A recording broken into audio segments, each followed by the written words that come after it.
रब जंहिंजी इज़त करे उन ते छो माण्हू सड़े। असां मशहूर थिया हूं माण्हू निलसूर थिया हूं। असां मशहूर थिया हूं माण्हू निलसूर थिया हूं। रब जंहिंजी इज़त करे उन ते छो माण्हू सड़े। असां मशहूर थिया हूं माण्हू निलसूर थिया हूं। असां मशहूर थिया हूं माण्हू निलसूर थिया हूं।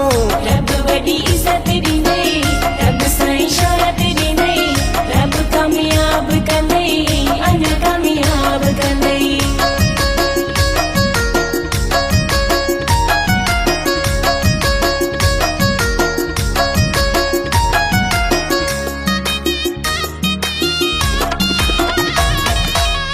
भला पंहिंजा यार वाहिनि वता हथियार वाहिनि। गलो खोले घुमंदा वाहियूं सर सरदार वाहिनि।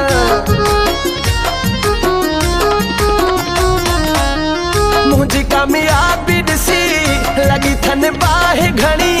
घुमी बि नथा सघनि सुख जो साहु खणी।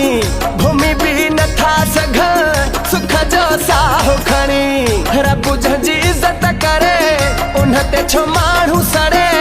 असां मशहूर थिया हूं माण्हू निलसूर थिया हूं। असां मशहूर थिया हूं माण्हू निलसूर थिया हूं। रब वॾी इज़त ॾींदई, रब साईं शोहरत ॾींदई, रब कामयाब कंदई, अञा कामयाब कंदई। रब कामयाब कंदई, अञा कामयाब कंदई।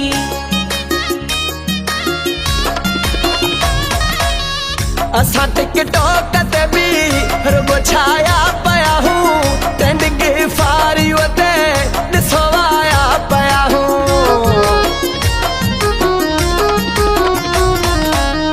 लाइक कमेंट पढ़ो मुंहिंजा फॉलोवर बि ॾिसो। घणा मिलियन थिया हूं एॾो मां छो था सड़ो।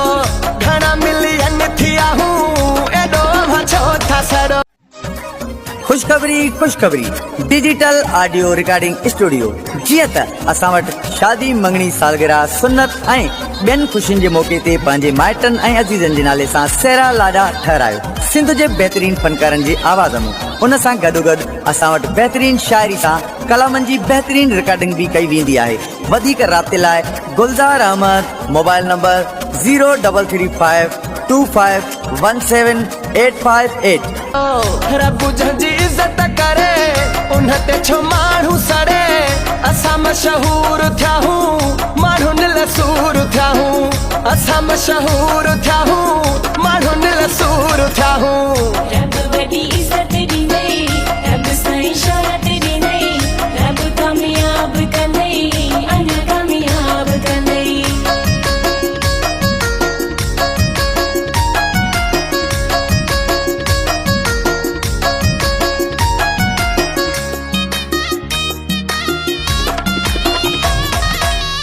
असांजो नालो भलो भली पंहिंजी ज़ात आहे। अची ॻाल्हाए साम्हूं कंहिंजी औकात नाहे।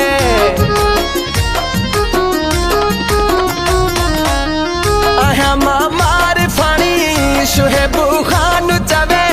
हाणे घटि कान कबी शुहेबू ख़ान चवे। हाणे घटि कान कबी शुहेबू ख़ान चवे। रब जंहिंजी इज़त करे उन ते छो माण्हू सड़े।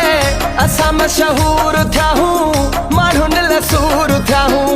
असां मशहूर थिया हूं माण्हू निलसूर थिया हूं। रब जंहिंजी इज़त करे उन ते छो माण्हू सड़े। असां मशहूर थिया हूं माण्हू निलसूर थिया हूं। असां मशहूर थिया